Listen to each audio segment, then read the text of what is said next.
Ce soir, le Canadien était à Phoenix pour y affronter les Coyotes, une équipe qui est sous-estimée, certes, mais qui en surprend plus d'un cette année, en fait, grâce à son gardien de but, Ilya Bryzgalov, qui a des performances au-dessus des attentes. En fait, il a la troisième meilleure moyenne de la LNH, qui est très bon. Et puis, il y a 3 blanchissages. C'est une équipe qui joue sans pression. On l'a vu d'ailleurs à l'entraînement ce matin, des joueurs qui rient, qui crient, qui ont du plaisir, tandis que le Canadien, on pouvait entendre une mouche voler. Ça jouait serré, et puis les têtes étaient basses, ce qui est comprenable avec la fiche du Canadien.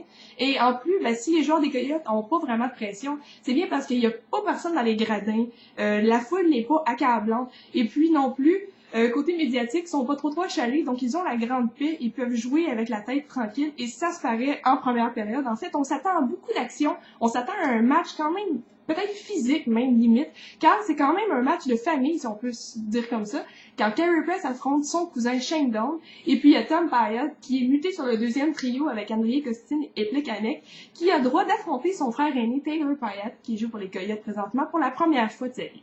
Donc, on s'attendait à un peu de rivalité et de l'intensité, mais en première période, nada, il n'y a pas d'action, mis à part une pénalité pour trop de joueurs que le Canadien a écopé. Tellement pas d'action qu'à mi-chemin en première, c'était 3-1 les tirs en faveur de Phoenix, donc ça allait vraiment pas bien. Comme je vous dis, pénalité pour trop de joueurs, et on écoule quand même très bien cette infériorité numérique-là, même que Tomáš Plekanec réussit à s'en aller et à presque déjouer Ilya Bryzgalov avec une superbe femme du revers. Malheureusement, il ne le fait pas, mais quand même, la marque reste 0-0, parce qu'en plus, il y a Marc-André Bergeron qui a eu aussi une pénalité pour accrochage à la fin de cette période-là. Mais encore une fois, on l'écoule, pas de problème. Le Canadien est très bon en infériorité numérique, malgré une période minable, il faut le dire. Donc, on revient en deuxième période, beaucoup plus en force, en fait. C'est le nouveau venu Leach qui vient affronter Bissonnette dans un combat assez solide. Il y en a pour son argent, on peut dire qu'il en a mangé toute une. On a bien hâte de voir la figure de Jay Leach prochain match, parce que d'après moi, il en a mangé quelques bons sur en dessous de l'œil et d'en face. Donc, ça serait assez drôle de le revoir prochain match. Mauvaise nouvelle pour le Canadien, il y a un mauvais contact entre Spacek et un joueur des Coyotes, et puis on le reverra pas durant le match. Donc, encore une fois, un défenseur régulier qui tombe au combat pour le tricolore, c'est mauvais. Par contre, eh bien, on a droit à une pénalité de Shane Doan qui est chassé, donc ça donne un avantage numérique aux Canadiens. On se croise les doigts pour prendre les devants dans le match. Et on en profite, c'est ce qu'on fait. En effet, eh bien, il y a Tomáš Plekanec qui fait une superbe passe à Camilleri qui marque un très beau but, mais on peut s'entendre que c'était vraiment tout un jeu de la part de Plekanec qui avait une vision extraordinaire, et Camilleri a juste fait de marquer un très beau but qui vient donner l'avance à son équipe, 1-0. Eh bien, malheureusement, CH ne sait pas maintenir une avance très longtemps. Et non, on a beaucoup de problèmes avec ça. Carey Price a un contact avec Paul Mara, en fait son bâton de Paul Mara, et tombe à la renverse. Il est donc déjoué dans le haut du filet par qui? Robert Lane, qui vient égaliser la marque 1-1 après 20 minutes de jeu. En fait, pas 20 minutes, 2 périodes.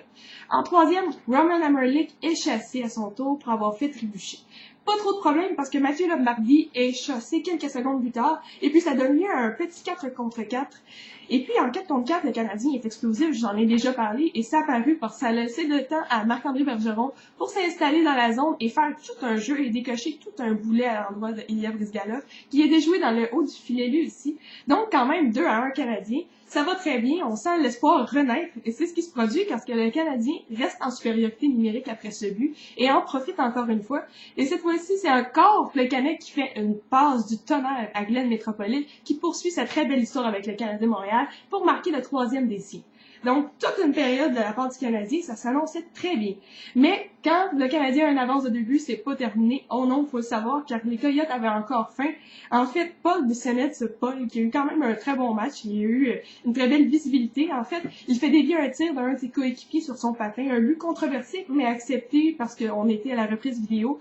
Donc, la marque se porte à 3-2 et les espoirs renaissent chez les Coyotes. On sent beaucoup d'intensité. Malgré tout, le Canadien réussit à s'accrocher à son avance d'un but, et heureusement, on peut dire, parce qu'on a eu très peur à quelques reprises, ça va bien, ça se passe bien, et Carey Price en laisse pas passer un. Et puis, même que Ilya Bryzgalov est retiré lorsqu'il reste 2 minutes de jeu, et puis c'est Brian Gionta qui réussit à marquer le but d'assurance pour porter la marque finale à 4-2 Canadiens. Le Canadien qui remporte une victoire sur la route contre une équipe de l'Ouest. Alors ça fait du bien. On va souhaiter transporter cette énergie à Nashville pour en remporter une autre, pourquoi pas. Et puis je vous laisse sur une petite question. Je voudrais savoir ce que vous pensez, vous, des changements de trio de la part de Jacques Martin. On le voit toujours sortir son petit calepin à chaque fois qu'il y a des problèmes. Moi, je suis pas certaine du coaching, mais j'aimerais savoir ce que vous en pensez. Alors laissez des commentaires. Et puis on se revoit au prochain match contre Nashville. Merci.